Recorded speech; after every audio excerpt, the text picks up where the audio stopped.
What's up, everybody? Welcome to Podcast Now. I'm Alex. In this video, I want to talk about if Marvel Spider-Man 2 will be at Gamescom. So this is next Tuesday we're talking about. It's the opening night live stream that Jeff Keighley is doing. And that's important to say specifically because we know Sony is not at Gamescom kind of at large, right? There's going to be no booths for them. We know that, Xbox is going to be there with Stalker and other games. I think Payday 3 as well. So that's been a big kind of news story, right? Sony ditching it yet again. And Sony ditches a lot of these things nowadays. But I truly don't. I don't think that rules them out of the live stream specifically, right? The next Tuesday one. I think it could happen. And there's a couple of reasons why. Number one is because since Marvel Spider-Man 2 has been shown, it's kind of been everywhere. It was at that reveal at the PlayStation Showcase. It was at Summer Game Fest, which I really, I guess as it got closer, it started to become more predictable that it was going to be there. But originally, I didn't think it was going to show up there. And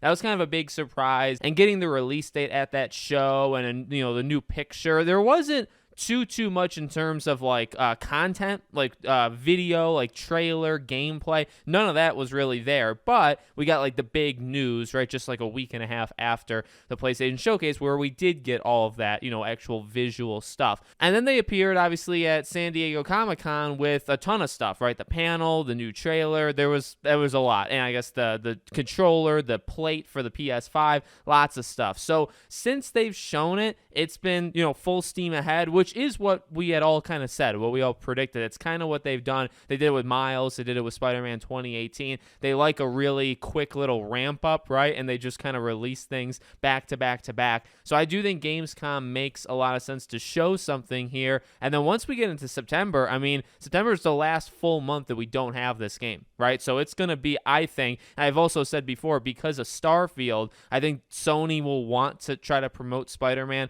as much as possible. I wouldn't be surprised if there was some big news either at Gamescom or in September to maybe try to divert people away from Starfield or just kind of get people on PlayStation and say, hey, look what's coming up in October. And obviously, by the time we get to early October, critics will have it. We'll start to have all that stuff, and we'll talk about that as the weeks go. So that's the first reason. I guess the second reason is that connection with Jeff Keighley. I know that's cliche, and I do bring that up quite often, but look, eventually Jeff Keighley kind of makes relationships or partnerships with pretty much everybody. One of the reasons why people thought it could be at Summer Game Fest, Spider-Man, is because there have been these things before. He gave the release date for Horizon Forbidden West. I think he did that at actually a Gamescom. I could be wrong. Maybe that was a Summer Game Fest. But the theme here is that Sony's not afraid of giving him one or two things per, reveal. He did The Last of Us, right? The whole Last of Us. We brought Neil Druckmann on stage,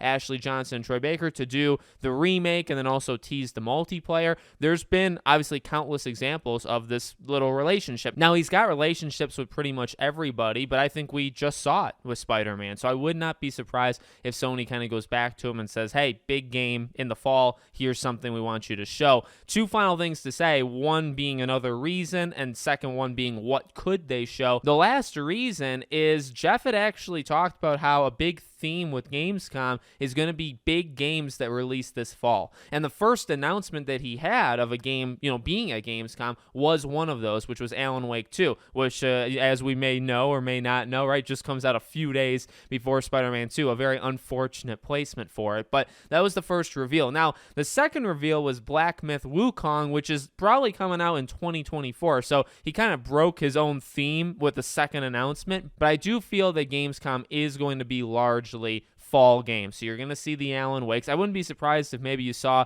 one of the Nintendo ones. So whether that's Detective Pikachu or whether that's Super Mario Bros. Wonder, whichever one of those that he chooses, I could see that. Starfield, I think is kind of a lock. They'll do something, at Gamescom. Obviously, it's not going to be playable, the next day or two, but I think for the live stream they will. So the point here is I think a lot of those big games that you think of that are coming out from September through December, maybe even Avatar, right? right? I think a lot of those games are going to show up at Gamescom. And Spider-Man, I mean, flip a coin if you want to debate Starfield versus Spider-Man. I guess Super Mario, you can't discount that because that might actually outsell all of them. But those are probably the big three, right? Those are the big three of the fall in terms of maybe sales and attention. So if you want a big splash at Gamescom, if you want a big game that's releasing in the fall, those are the three games you go to. So obviously it's a pretty okay odd, I think. Now in terms of what they could show, that one's actually kind of tough because like I said earlier, right, you did your big gameplay kind of reveal. You did your story trailer. So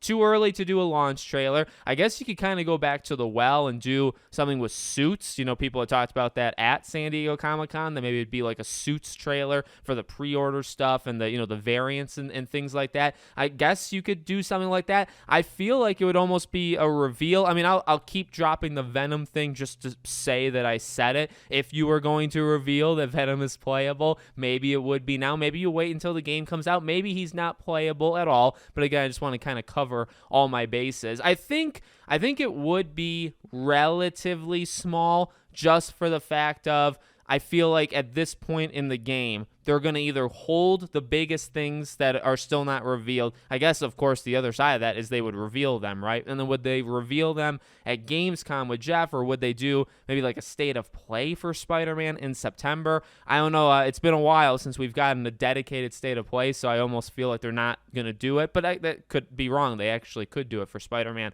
But I do think it would maybe be on the smaller side of things. And no matter what, I would say this, because of Gamescom, because of like how it's organized, you're not going to be dropping like a 10-15 minute thing, right? I think all of these games are going to be pretty darn short, 2, 3, 4 minutes like max. Even if it's like a gameplay reveal, I think maybe 5 minutes max. Maybe there's some of the biggest games that he has go a little bit longer, but generally, you know, Jeff reels it in a little bit for these shows. So I don't think it would be massive, but I do honestly think it's got a pretty good shot of being there. Although Sony isn't going like the next days after, you're not going to be able to play it or anything. I do think this is a pretty good spotlight for Spider-Man. It makes sense. It lines up with what they've done the last couple months. Not even what they've done in the past, just what they've done the last couple months. So let me know what you think in the comments. Make sure you guys are subscribed, bell icon turned on if you want to support me or follow me anywhere else. All my links to my other YouTube channels, our Twitter, our Discord are in the description below. Thank you for watching, and I hope to see you all on the next one.